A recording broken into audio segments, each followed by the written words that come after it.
Good morning, Tania. Great to have you on our program, The Business Detective. You are a well-known businesswoman. Talk about your business journey so far. Good morning, Dinesh. Hope you have a great day.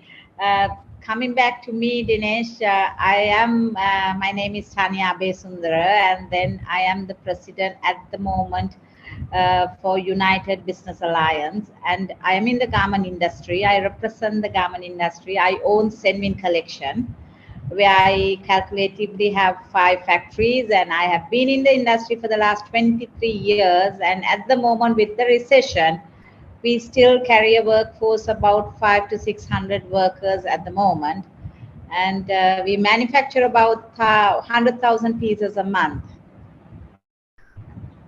So, Tania, what got you into business? I come from a business background. My father was the pioneer in the hotel trade. That's Don Leonagay. My father was the first person to bring down charter flights. We own Don's Beach, Brown's Beach. So I come from a hospitality industry. Then I studied in Australia. I'm a designer by profession. So I did my designing in Aussie, came back, got married, and just wanted to start with whatever I knew. So here I am after 23 years. Okay. What are some of the challenges you are facing currently due to the pandemic and the economic crisis in the country? Dinesh, that of course I could write a book. It's so much, and especially me heading the SMEs, small and medium entrepreneurs, where we are the people who have been affected mostly. If you were to take as a whole in the business circle, as an entity, as organizations, as entrepreneurs, we are the worstly affected.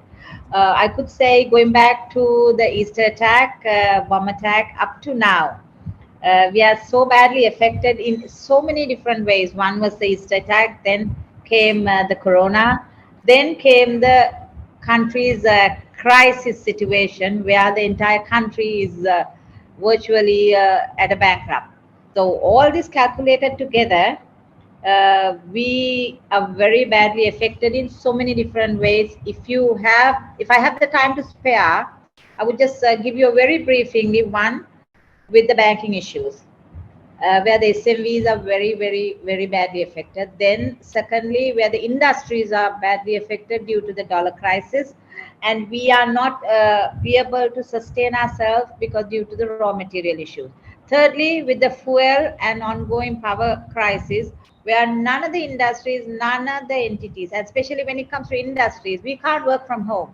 We have to be physically there at factories. People have to work.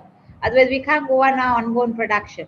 So all this calculated together, it's a big jumble. We are in a soup. I don't know. I mean, we are the worstly affected. It's not the micro, it's not the multinational company. It's the SMV who has been affected tremendously. Tania, I know you have engaged with the government several times. What are some of the solutions and proposals that you have presented to the government? I have engaged from the previous government to the interim government to the new government, all three governments, talking with the issues and situations. We have to the former Prime Minister, that was Mahinda Rajapaksa, then the former President Gotabaya Rajapaksa, then to the former Prime Minister Ranil Wickremesinghe, to the new President. We have given temporary solutions, what is doable. And really, Dinesh, you are a banker, you are a business, you know the business module, you are a practical person. Being practical is the most important thing right now, not being theoretical. I know it's sometimes decisions are hard to take, but practical decisions has to be taken. It might be sometimes not the correct decision, but for the situation you have to take decisions accordingly. So we have given the government written solutions and problems. One was the banking issue. Of course, temporary, it is being solved, but not properly. Then again, what the government has implemented has not properly come into action through the banking sector. So there's always a loophole, a link. There's always a situation between the government and the legislation being passed on to the relevant authorities.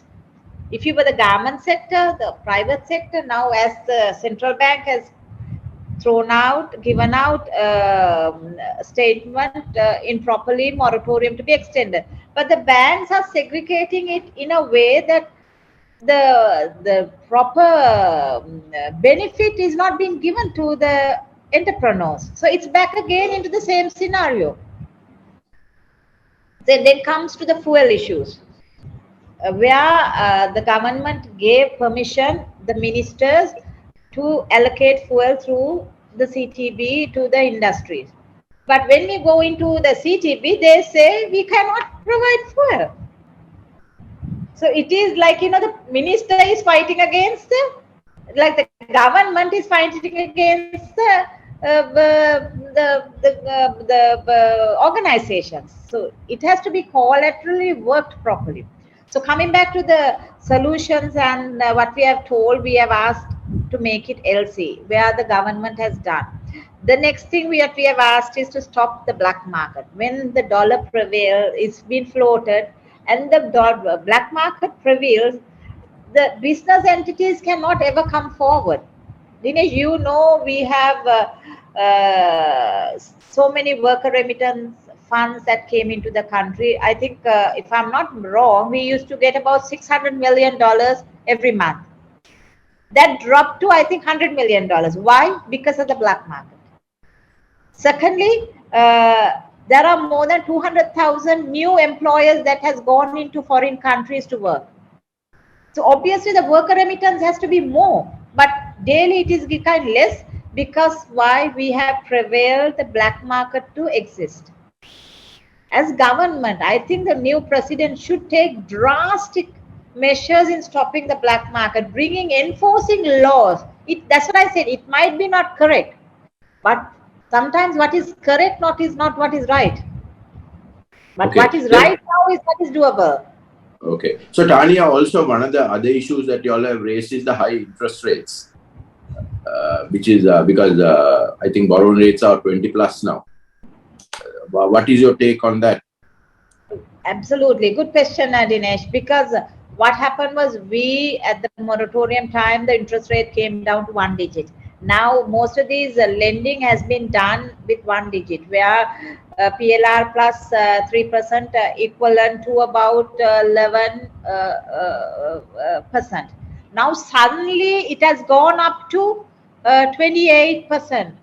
Now how are we supposed to sustain businesses when the central bank governor is telling us, look here, if you can't shut down, look here, if you can't retrench? It is not the government's problem, it is our problem. Now the government cannot say a thing of that nature. I mean, being a proper responsible body, you don't say things of that. I know sometimes it is being blunt.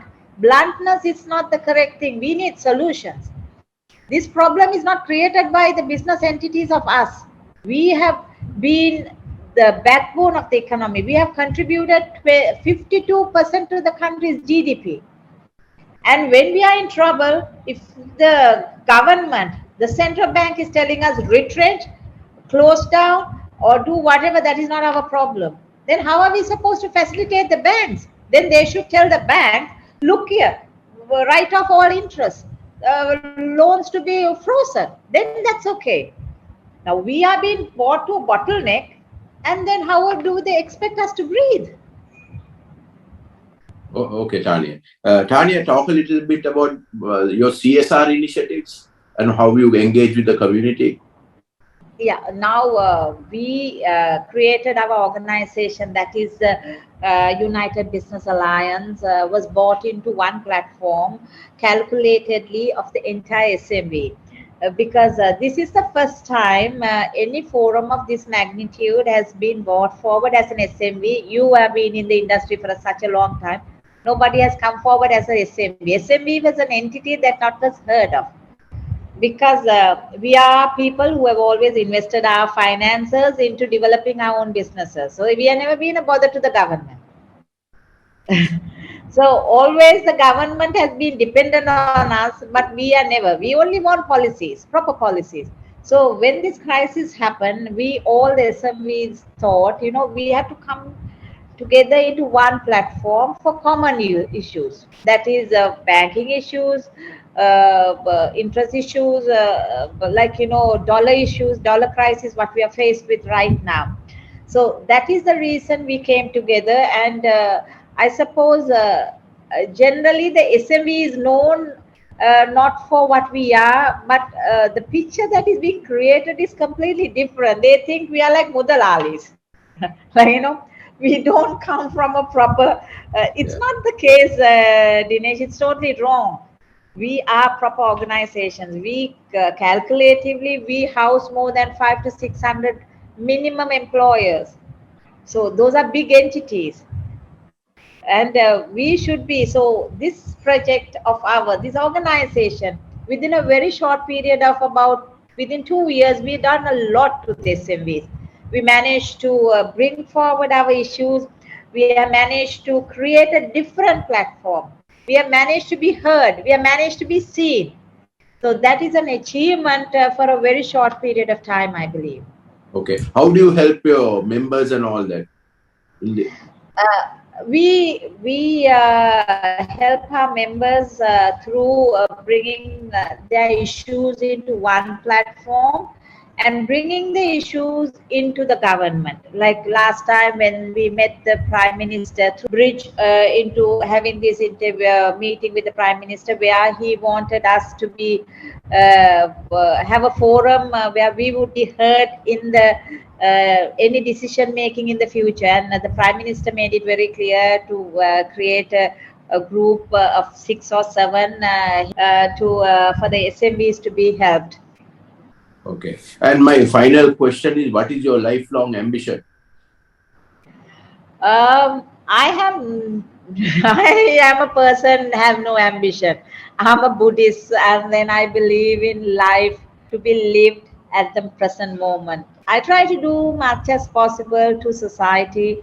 All I want is to create something beautiful. I love this country. I am passionate about this country. I want this country to be known, seen, heard, and that is all our ambition. And I, as a businesswoman, I think I've achieved a lot as a business entity. I want to give back into society what I have got. So I wish with coming forward to encourage the SMV, we could go a long way, Dinesh. Okay. Thank you. Thank you. It was great talking to you.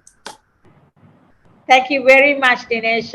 It was very pleasant talking to you, and hope to see you very soon.